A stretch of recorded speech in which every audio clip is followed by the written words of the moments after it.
Somewhere in America right now, a mid-level marketing coordinator is closing her work laptop after a 9-to-5 shift and opening a second one. She isn't filming a video, posting on social media, or selling a course promising overnight riches.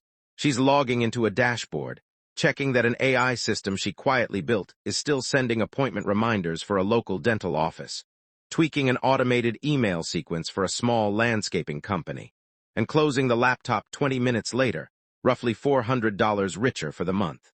Nobody claps, nobody sees it. Nobody outside a handful of small business owners even knows her name. And that, it turns out, is the entire point. This is the quiet AI side hustle, the version of making extra money in 2026 that never trends and never shows up on your For You page, yet is quietly putting $1,000 to $5,000 extra a month into the pockets of ordinary office workers across the country. By the end of this video, you'll understand what these hustles actually are, what they realistically pay, how the IRS fits into the picture, and how to tell a real opportunity apart from one more slick scam.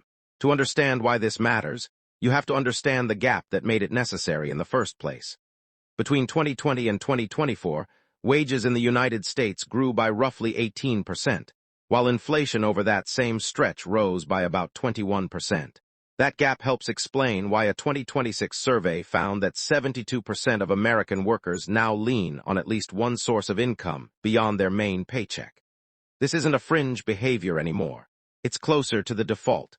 The global gig economy crossed $674 billion in value this year, and more than a third of Americans are actively running some kind of side hustle.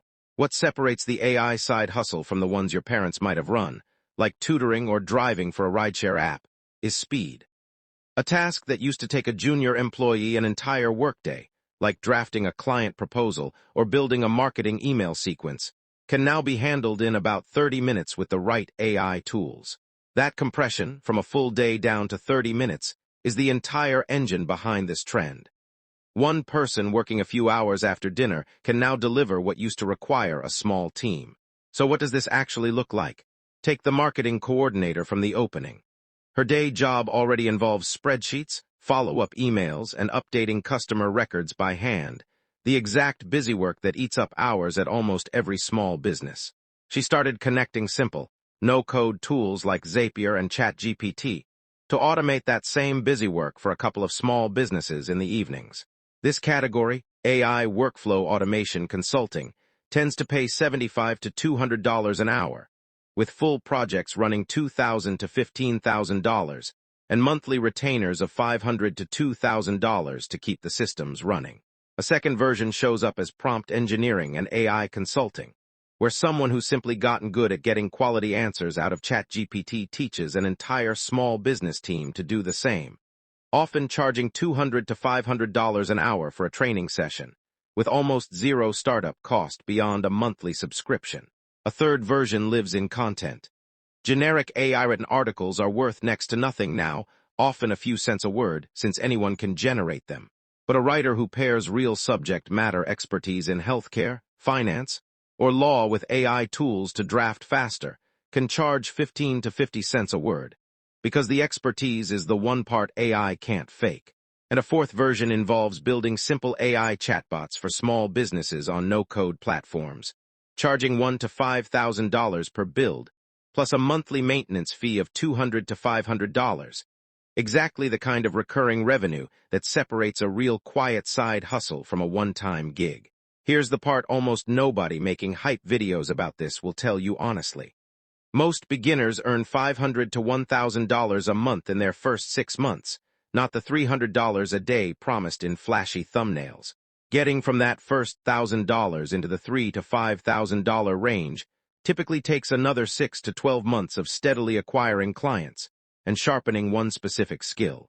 People who reach the $3,000 to $8,000 tier are usually juggling 2 to 4 ongoing client relationships, not chasing one-off projects. And the small number earning $10,000 to $25,000 a month have almost always productized their service, meaning a fixed package at a fixed price rather than billing by the hour. None of this happens overnight or by accident. It happens because these people treat it like an actual business with a specific customer and a specific service, not a lottery ticket. This is also where the less glamorous but genuinely important finance part comes in, because the moment this money lands in a bank account, the IRS treats it as self-employment income, not a hobby, whether or not anyone sends a tax form for it. Thanks to a recent change, many smaller side hustlers will no longer automatically receive a 1099 form once earnings cross a certain point, since that reporting threshold recently jumped from $600 to $2,000. That changes the paperwork only, not the obligation.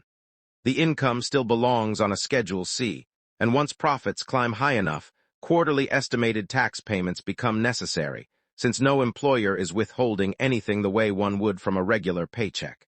That income is also subject to self-employment tax, which covers the Social Security and Medicare contributions an employer would normally split with you.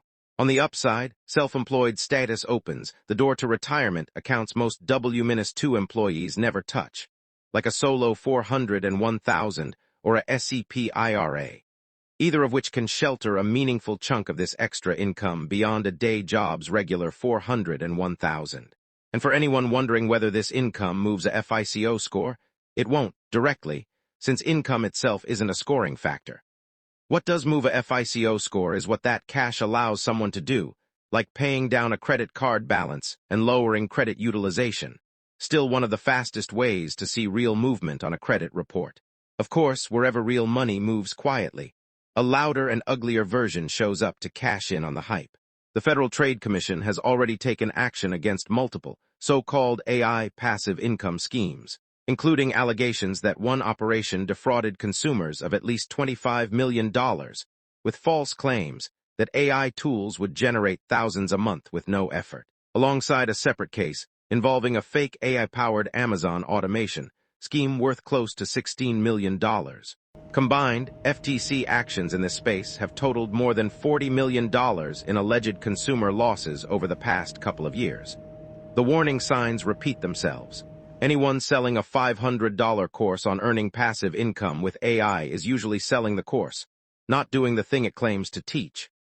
Promises of guaranteed returns, phrases like set it and forget it, and screenshots of account balances with no explanation are the language of a scam, not a legitimate business. The real, quiet version of this never promises passive income at all. It promises a service business that requires actual client work. For anyone who wants to start one of these, the path among people who actually succeed is remarkably consistent.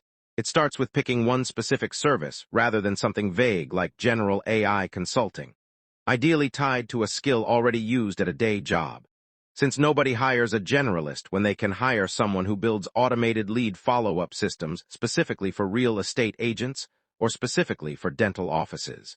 From there, the next step is building 2 or 3 sample projects, recording a short screen share walking through each one, and posting them somewhere visible like LinkedIn. The first paying client typically comes from offering that project at a discount in exchange for a genuine testimonial, since that proof is worth more early on than the money itself. Only after a few completed projects does it make sense to raise prices to a normal market rate.